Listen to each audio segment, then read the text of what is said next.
Dyma Mirain Lewis gyda chrynodeb y Newyddion o Ffrainc ar yr 11 o Fai 2014. Mae Bangkok bellach dan grym gwrthryfeliad milwrol. Yn oriau cynnar y bore o'r ugeinfed o Fai, cafodd y wlad thai ei roi o dan gyfraith milwrol gan y fyddin. Mae hyn yn dilyn gwrthodiad gan y prif weinidog dros dro i ymddiswyddo.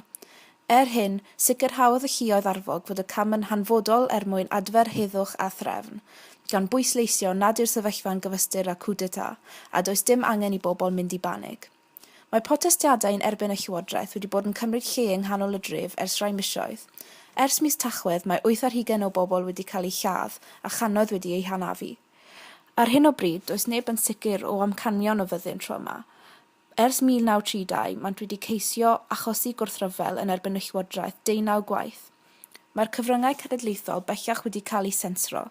Yn ogystal, mae 10 sianel deledu gwahanol a oedd yn ochri gyda'r ddau ochr, gwrthlywodraethwyr melyn a'r cochion o blaid y llywodraeth wedi cael eu hadag rhag darlledu, gyda milwyr yn amgylchynu'r stiwdio. Felly beth sydd wedi achosi'r gwrthryfel y tro yma? Mae rhai yn pwyntio bys at yr elitaeth sydd yng nghanol y llywodraeth. Yn enwedig y ffaith bod yr armrwynwraig a chafodd ei ddisodli ar y 7 o Fai yn chwaer yr arweinydd a gwnaeth ei ddisodli yn y coup d'etat diwethaf yn 2006. Credo'r rhai taw nhw yw'r drwg yn y caws. Mae'r brawd a'r chwaer bellach wedi fflio i Dubai. Hyn, mae rhai yn obeithiol ynglyn â'r datblygiadau. Ar ddisadon, dywedodd yr athro gyfraith Richard Paracut bod y sefyllfa bresennol yn dangos aeddfedrwydd politigaidd y wlad, gan bwysleisio yr unig ateb i'w gael etholiadau newydd. Nid yw'r fyddin yn medru trefnu gwrthryfeloedd fel y gallant yn y gorffennol. Erbyn hyn, mae nifer o tais, hyd yn oed gwrthwynebwyr i'r llywodraeth, yn gwerthfawrogi'r syniadau o ddemocratiaeth a'r hawl gan bawb i bleidleisio. Yn cario ymlaen gyda syniad o ddemocratiaeth, rhwng yr ail ar 5 o'r Fai, bydd hyd at 390 miliwn o bobl a dros yr holl undeb Ewropeaidd yn pleidleisio am eu cynrychiolwyr yn y Senedd Ewropeaidd yn Strasbourg. Yn gyfan gwbl, bydd 751 aelodau Seneddol Ewrop yn cael eu hethol yn yr 8fed artholiad ers y cyntaf yn 1979. Yn Ffrainc, mae'r artholiad yn addo bod yn brawf newydd i'r Parti Sosialaidd, sef Parti François Hollande. Yn yr artholiadau dynesig 2 fis yn ôl, fe wnaeth y prif barti ddioddef colliad fawr, dra wnaeth y partioedd a thuedd grifio'r dde fel y Front National ennill tir. Os mae'r tuedd hyn yn parhau, fydd yn creu sefyllfa ddadleuol iawn. Ar y foment, mae'r ymgyrchoedd yn eu hanterth. Y themau sy'n cael eu trafod fwyaf yw diwygiad o'r system bresennol, polisïau mewnfudo, cystadleirwydd economaidd, yr rhyddid i symud a chymder. Yn ofni cael ei cosbi am yr ailwaith, mae'r Parti Sosialaidd yn mynnu tawr mwyafrif ceidwadol yw'r rhai y dylsau cael ei cosbi yn y Senedd Ewropeaidd, ac nid yr arweinydd François Hollande. Maent yn ymgyrchu am aileoli Ewrop tuag at dwf newydd. Mae'r UMP yn awyddus am giro Parti François Hollande am yr eildro ar ôl buddugoliaeth fawr yn yr etholiadau lleol. Hynny, tu mewn i'r parti mae llawer o safbwyntau gwrthbwyntiol yn creu tensiwn. Mae rhai aelodau yn brandio'r aelodaeth i'r undeb fel 30 mlynedd o llwchion sydd wedi condemnio Ewrop i droi mewn i beiriant bewrocrataidd.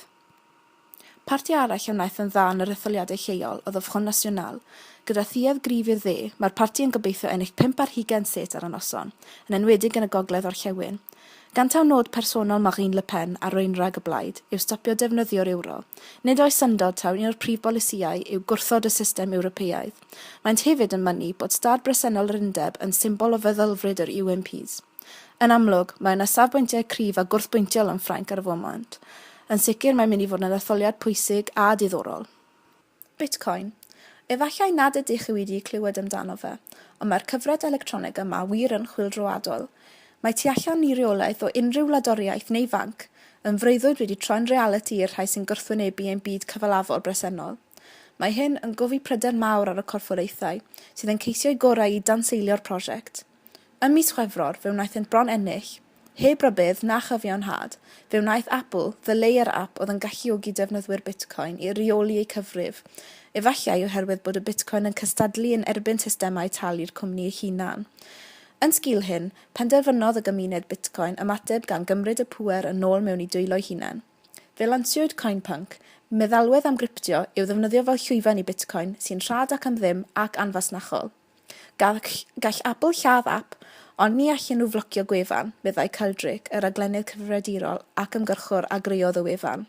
Mae'n wasanaeth cyhoeddus. Gan eich bod yn cael mynediad iddo drwy wefan syml, does dim angen meddalwedd arbennig. Gallwch chi reoli'ch cyfrifon, cloddio am bitcoins neu gwario, i gyd drwy wefan sydd ddigon ysgan i'ch ffôn symudol ddefnyddio'n hawdd. Mae hefyd yn mynnu bod y wasanaeth yn hollol saff, heb un ffordd i unrhyw un gael gafel ar wybodaeth personol y defnyddwyr, a'i hyn yw'r dyfodol ynglŷn ag arian. Yng nghanol mis Mai bob blwyddyn, mae serenau disglair y byd ffilm yn heidio i Cannes de Ffrainc am bythefnos o ysblander yn y Côte d'Azur. Agorodd y 67fed wyl ffilm ar y 14 o Fai, ac rydym nawr yng nghanol ei wythnos olaf.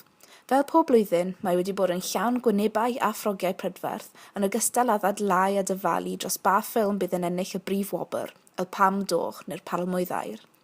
Y flwyddyn yma, mae nifer fawr o ffilmau wedi creu argraff ar y gynulleidfa, o 4 ban byd.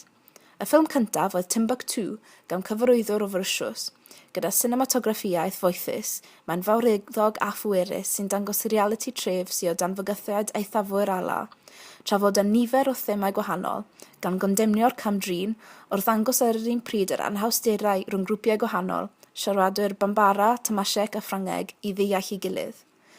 Enillwr posibl arall yw'r ffilm Twrcaidd Winter Sleep gan Nuri Bilge Ceylan.